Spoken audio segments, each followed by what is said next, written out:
लेकिन वो जिस जमाने की घटना होगी उस जमाने में टेलीफोन का आविष्कार न भया होगा। अब तो इस टेलीफोन के कारण महात्माओं को फुर्सत नहीं है।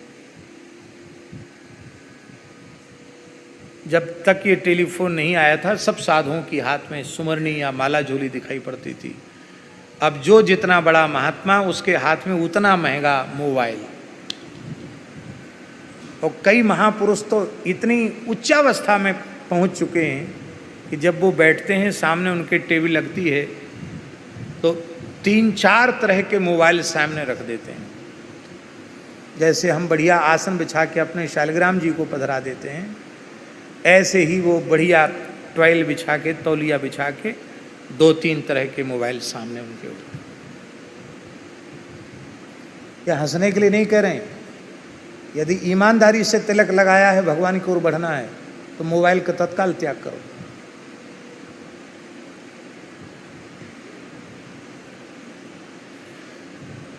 भयंकर जहर है ये,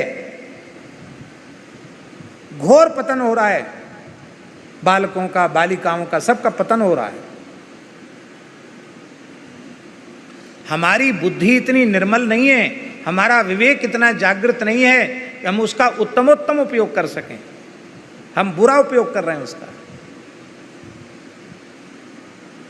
आप लोग कहेंगे आजकल तो बिना मोबाइल के काम नहीं चल सकता। हम एक ऐसे महात्मा का नाम ले रहे हैं जिस महात्मा के क्रिया योग की शाखाएं कम से कम 150 से लेकर 170 देशों में उनकी शाखाएं हैं, उनमें स्थान बने हुए। अमेरिका जैसे शहर में कई स्थान हैं, अमेरिका जैसे देश में कई स्थान हैं। वहाँ भारतीय देशी गौशाला खोली उन्होंने। स्वामी श्री प्रज्ञानानंद जी परमहंस जी महाराज जो मोबाइल नहीं रखते हैं, उड़ीसा वाले मोबाइल छूते नहीं, मोबाइल रखते नहीं। वो चले जाते हैं तो उनके संपर्क से कोई साधन नहीं हो, पूरे विश्व में उनके स्थान है। और ऐसे पद्मपत्र मिवाम्भसा ऐसे महात्मा हैं, इतने बड़े पूरे विश्व में दौरा करने वाले, अनेकों स्थान संचालित करने वाले महापुरुष अभी अंतर्धान है। कुछ समय से उन्होंने ये कह के गए हैं कि हमको कोई खोजना नहीं, हम कुछ काल के लिए एकांत साधन करने के लिए जा रहे हैं।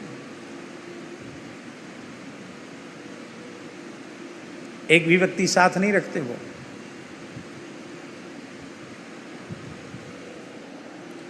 परम विद्वान है, सामान्य व्यक्ति नहीं है। वो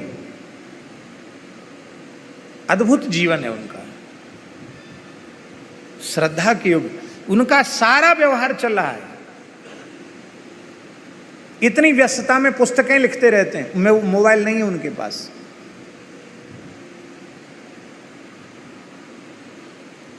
व्यवहार के लिए अत्यंत आवश्यक आपको लग रहा हो तो जैसा रेवासा महाराज फोन रखते हैं, वो पुराने वाला 1000-1100 रुपए का, जिसमें बटन दबाओ और सब नंबर मिलाओ और काम चल जाएगा। कहने सुनने का जो बहुत ज़रूरी है वो काम चल जाएगा, वो रख लो। थोड़ा मैसेज पढ़ते हैं, मैसेज देखते हैं, किसने क्या भेजा।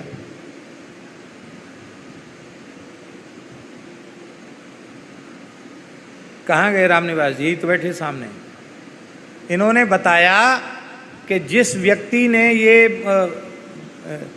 डिजिटल मोबाइल, ये जो बहुत स्मार्टफोन जिस व्यक्ति ने बनाया, आविष्कार किया, और पूरे विश्व का बहुत बड़ा अमीर आदमी है, उस व्यक्ति ने कहा कि मेरे जीवन की सबसे बड़ी भूल है कि मैंने ये बनाया। और वो छोटा फोन दिखा के बोल रहा है वीडियो में खुद, कहता भैया सुख की जिंदगी जीना हो तो इस फोन में आ जाओ। इससे कितने तरह के रोग और बीमारियां पैदा होंगे हम नहीं कर सकते हैं, और आगे चलकर लोगों को इस पर प्रतिबंध लगाना पड़ेगा।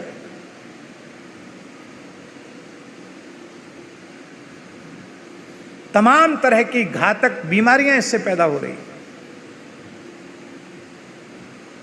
लेकिन हम तो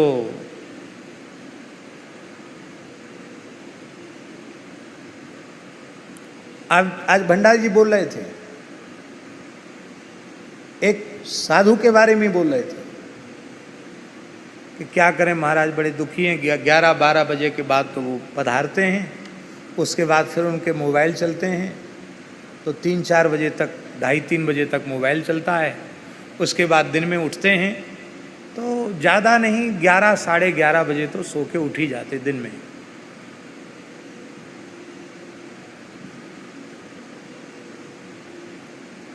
निंदा के भाव से इसको मत लेना, रोना चाहिए भीतर से, क्या हमने इसलिए घर छोड़ा, क्या हमने इसलिए साधु का वेश बनाया।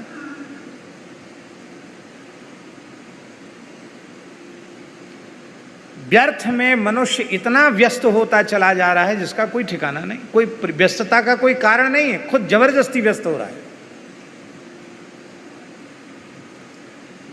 अब हम जगदीश जी के बारे में कहेंगे तो उनको बहुत संकोच होगा।